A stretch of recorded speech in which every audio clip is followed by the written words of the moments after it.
Joining me today at the Playback Mansion is the number one reptile adjacent YouTube audio reviewer, HiFi Turtle. Welcome to the show. Thanks, Ryan. Thanks for having me. My first question is going to be, what is it that you think the audio establishment is getting wrong with how they're marketing to younger listeners? I think to an extent, there's a certain disconnect where I feel like a lot of companies really aren't focused on the younger listeners. I think and I don't know if they're exactly looking at the younger demographic either. I think they focus a lot on like high net worth individuals. I think that they focus, and that tends to be the older crowd, right? We don't Right. see typically a lot of younger audiophiles just because they're kind of priced out. They don't have that multi-years. They don't have the career advancement yet, all that sort of stuff. So I feel like that it's a focus on the higher net worth individuals, and that's where the margins are, everything like that. So I think that's where the focus is.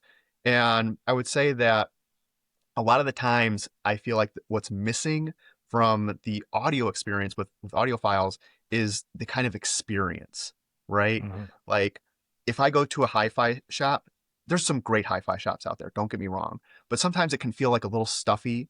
It can feel like you're going to a car dealership, right? It's that kind of feel versus like, hey, this is a musical experience that we want you to sit back, relax, listen to some tunes, really enjoy yourself. And, over time you say, you know what, I really like this. I'm going to buy it. It's more so like, okay, let's sit down. Let's have a serious demo. Okay. Next up, we have, concerto number 5 or, whatever it is, this jazz vocal.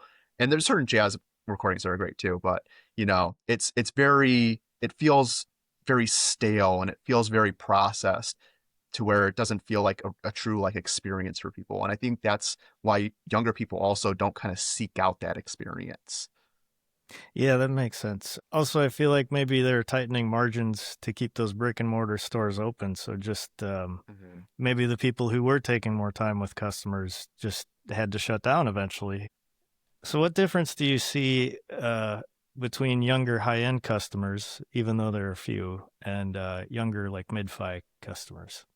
I think it's the style of brand that they're seeking out. Like I would say that there's a lot of younger people who are interested in kind of the more bright speakers like Focal, Bowers and Wilkins, even certain brands like Wilson. But I would say that the older generation certainly seems like they have some loyalties to a bunch of different brands. It seems sometimes that like the more obscure the better. I think Mm-hmm. there is somewhat of a hipster mentality almost in that sense where it's if you got a brand that no one else has ever heard of, or it's this very niche like guy in Poland that's making 10 units a year, something like that. Yeah, that seems more authentic to Right. the older generation. Right. I feel like that doesn't necessarily translate as much on the younger side. Like I feel like younger people don't care if Focal makes 10,000 Utopia series a year, right? Yeah. The end result is they have a sound that they like and it looks good, things of that nature. I think that might also be a disconnect as well, is the look of the product, where they want something that's looks really premium, is really sleek, where sometimes sure the product itself can sound amazing and Yeah. it's going to cost like 30, 40, $50,000, but then it looks like, it was shoved into a box that someone bought on AliExpress, you know? Mm, So I think that there's a bit of an aesthetic that younger audiophiles are searching for as well. okay. And then also, probably the obvious thing would be like all the convenience options. What's your opinion Mhm. on Bluetooth versus other ways of streaming? I mean, it's certainly a compromise. I think anyone that listens to that is gonna notice a very stern difference between the Mhm. Bluetooth stream and even something for AirPlay, Spotify Connect, Tidal Connect, Qobuz Connect. Whatever Rune, whatever your flavor is there, for lossless, even CD playback. There's going to be quite a noticeable degradation in quality, I would say. I think Bluetooth certainly has its place, and I think it's really convenient. Yeah. And it's gotten better. There's the LDAC and high quality app decks. So it's certainly gotten better. But I think majority of people just aren't there. And then also on that note, right, like the higher quality formats, the app decks, the LDAC, it's not available on iPhone, Hmm. right? It's only available on Android models or other kind of dedicated streaming units or whatnot. And I would say Yeah. that there's a huge amount of the younger generation that what would they play their Bluetooth off of? Their iPhone. Hmm. So they're not going to be able to get that high quality. Oh, that's a good point. So speaking of high quality, I was watching one of your videos about your Dyne Audio Contour 50s. Is that what they were? The Confidence 50s, yeah. Confidence 50s. Okay. And you ended up selling them after a couple of years, even though they were your dream speakers. Mhm. And I wonder if you could touch on why did you sell those? There was a few reasons, and I think one of the reasons is I think I just bit off. I flew too close to the sun. You know Hmm. what I mean? Like it was this journey and that was like how I pictured like my journey's going to end with these speakers pretty much, right? And you get there, and it's kind of lonely at the top, if you will. That Hmm. there's I'm like, okay, I'm not seeking anything more, or I don't feel like there's something that I can improve in for me, if I want to exist in this space, I feel like I can't do that, right? So that's like kind of the one part. But then the other part is, this is an expensive pair of speakers, right? The retail Right. on these is $33,500. That's not Wow. inexpensive, and that's not a negligible sum of money for me. Now, granted, I got them used and I got them at a pretty good price, but there's really this pressure, right? Like if you buy something, you want to convince yourself that it was really worth the money, right? Hmm. And for me, I don't know, maybe I could say like a piece that's $30,000 or $40,000 is worth the money, but I feel like Yeah. that's just not where I am personally, right? Like I cannot personally come to terms with spending $30,000 on a speaker and say, yes, this is absolutely worth the money, just because that's not where I am financially, right? Yeah. So there's this huge pressure to to feel like you've really spent your money wisely, right? And for Yeah. me, So every for time you sit down, exactly, it's like, does this sound like yeah, you $30,000? have. It's Yeah. like you gotta do it. And it just it was a lot of money for me, and I had the opportunity come up where someone I wasn't really looking to sell them actually. I Hmm. really wasn't looking to sell them, but someone made an unsolicited offer to me to buy them, and I couldn't say no to the offer. Hmm. So I was like, okay, you know what? Kind of all the stars are aligning right now where I'm gonna I'm gonna ship them out. I'm gonna take the offer. I'm gonna get them out of here, and then I'm gonna go look for something else, which was a ton of fun actually. I had some ideas for what I wanted to get, and it like kind of reignited my passion for the hobby.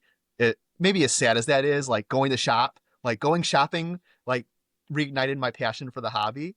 But it truthfully like going and trying to find something and like auditioning a few things or like just kind of like chasing some deals online, like that like brought me back. I'm glad you bring that up because I kind of feel the same way. Like a lot of times the hunt is as satisfying as the activity of listening itself and learning about it and kind of growing my tastes and my tastes change, depending on what I'm listening to and all that kind of stuff. So that makes sense. And sticking on the topic of those Dyne Audios again, we were talking briefly about component quality in speakers and what we think about whether sandcast resistors are okay, whether you have to have the most premium components in your speaker for it to sound good. What's your opinion on that? Mm-hmm. So I made a video about this and talked a little bit about it, and it definitely drew a lot of ire from very passionate people on the internet. And I would say this is something that's overarching in the audiophile community as well. Whether or not people are really deep into it and have $1 million systems, or they're kind of the outsiders, right? Not even Mm, the audiophiles, like they're outsiders that are kind of looking in and they know this community exists. They know about the $1 million systems. They know about the $250,000 gold plated speaker cables and all this sort of stuff, right? And they're kind right. of like outside looking in. But there's this grand conspiracy with the audiophile world that we are being hoodwinked by these manufacturers. The same manufacturers who, if they did not exist, we could not basically have this hobby, Hmm. right? Like this hobby is centered around all these hi-fi brands, manufacturers, stories that have gone through generations to create this hobby, right? But there's this Yeah. conspiracy that they are ripping us off, right? And one of the primary places that they are ripping us off is in the crossover network because it is the part of the speaker that is most hidden. right? Mm-hmm. We can see the drivers, we can see the cabinet. I talked about this in one of my videos too. We can knock on that cabinet and see how dead it is, right? Or try to at least. We can kind of judge the quality. We can look at a paint finish. We can look at a wood finish and make a quality determination. But one of the things we rarely see is the crossover. So So the nature of that's it being hidden, you think, is leading to yes. people I think thinking I that think it's that's a part of it where it's like they hide it because it's nefarious, mm, right? They're hiding the fact that they're using these subpar components, right? yeah. And then there's the other conspiracy too that's a little bit kind of halfway as well, that I feel like people equate price with quality. Mm-hmm. So if I have a sandcast resistor that is 35 cents on Mouser, or an electrolytic capacitor that's 75 cents, it can no way compete with a Mundorf or a Dooland or whatever resistor, capacitor, inductor that's cost $40, $75, $200.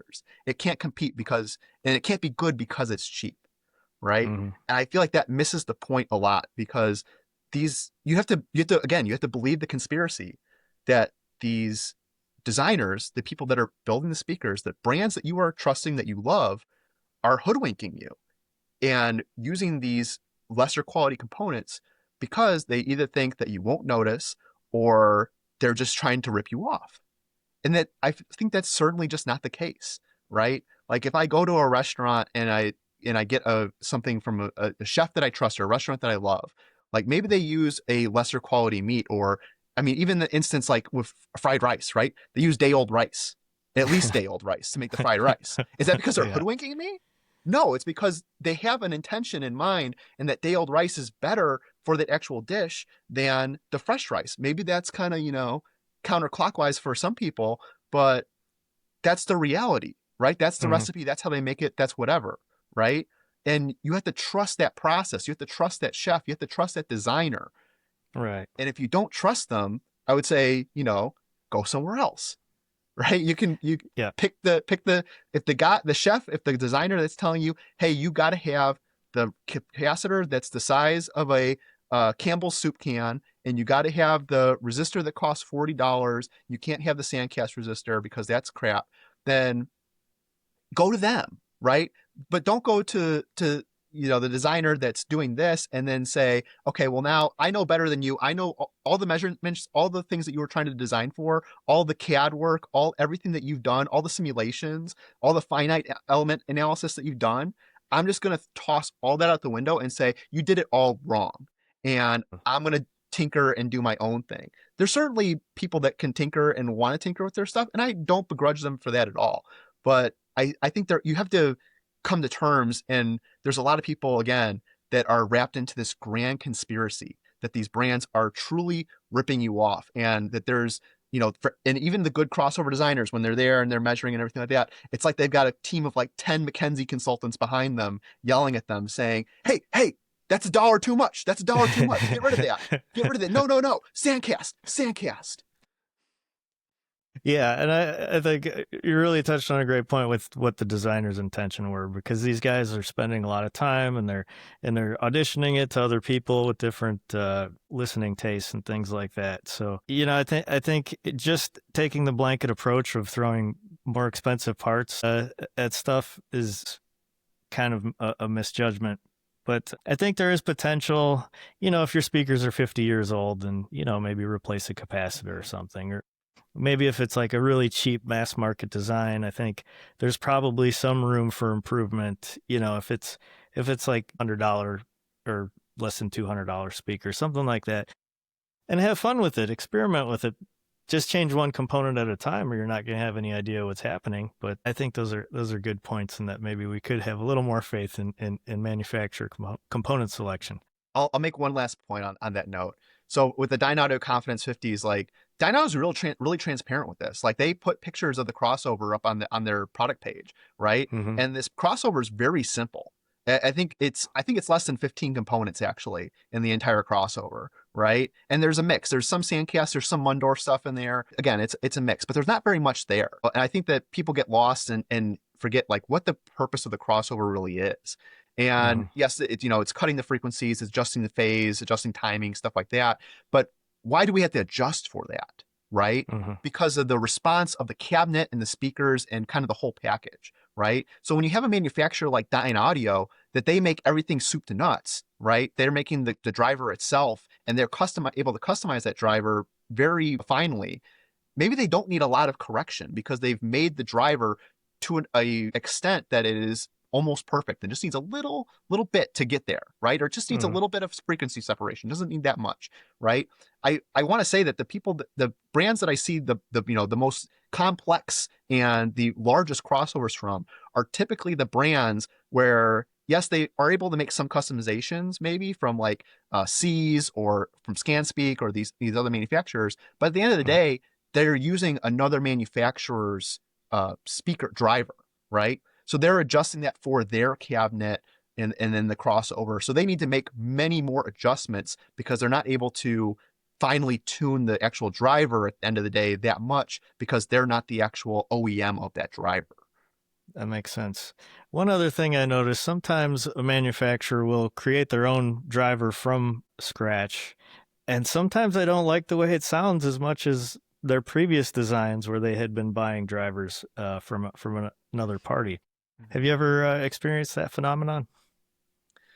I don't know necessarily. I would say that like one of the best speakers that I've ever heard was the Wilson Alexandria XLF. Mm-hmm.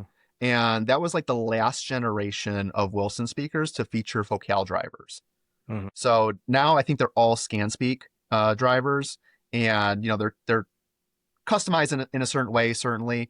But the base drivers for the Alexander XLF had the Focal W cone style drivers in them. I think that was a really beautiful marriage, and I think the new Alex V is fantastic. I don't again I can't say comparison, but I know that speaker was really outstanding, and I thought that was a great marriage between those two driver manufacturers. Now, did they use all Focal drivers, or did they switch No, all the way to it was only in the ScanSpeak? bass. So then Mm-hmm. it was ScanSpeak in the mid and the treble. Were those But then it was revelators? yes, Yeah. yes. Okay. And then it was the W cones for the bass drivers. But I think Focal now, I don't think that they sell OEM parts to any third party speaker manufacturers anymore. So I think that might have been a Focal decision about and why Wilson went away from the Focal drivers in their later generations. Yeah, that makes perfect sense. Well, HiFi Turtle, I really appreciate you coming on today. It's been a very interesting discussion, and I encourage anybody of my hundreds of viewers who are watching this to go check out his page. Very funny stuff and insightful. And thanks again for coming on. Yeah, thank you, Ryan. I appreciate you having me.